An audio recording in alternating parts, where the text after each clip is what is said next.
सम्मानित मंच, मेरे बुजुर्गों, मेरी माताओं बहनों, आप सभी को भी मैं कोटि कोटि प्रणाम करता हूं। साथियों, अभी कुछ वक्ताओं ने कहा कि हमें इकट्ठा होना चाहिए, संगठित होना चाहिए, तो हम इकट्ठे तो हैं, इकट्ठे हैं इसीलिए यहां इकट्ठा हुए। इस व्यवस्था के खिलाफ लड़ाई है। मेन बात यह है, जो व्यवस्था इस देश में है, इसके खिलाफ लड़ाई है।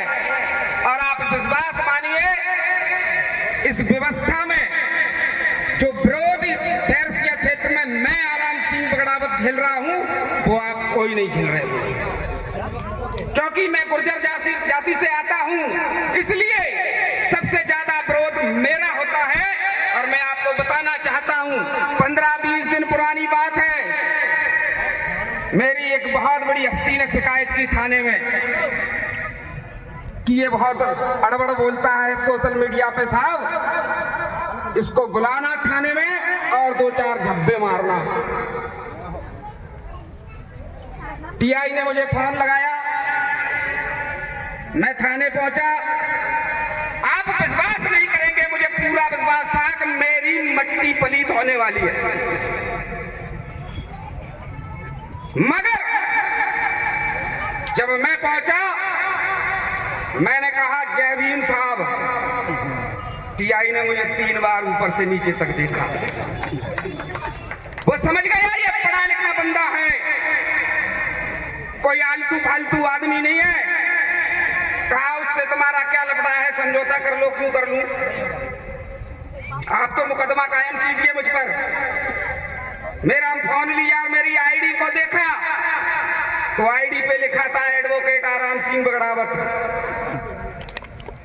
वो समझ गया कि अगर इसको झब्बे मार दिए तो पता नहीं क्या होने वाला। तो वहां गुर्जर शब्द काम नहीं आया, वहां बगड़ावत शब्द काम नहीं आया, वहां अगर काम आया तो एडवोकेट काम आया। और ये एडवोकेट की उपाधि मुझे किसी विधि, भगवान और विधान ने नहीं, बाबा साहब अम्बेडकर के संविधान ने दी है। ये कहना चाहता हूं मैं आपसे। बहुत बढ़िया आराम भाई। साथियों, ये देश हमारे बाप दादाओं का है,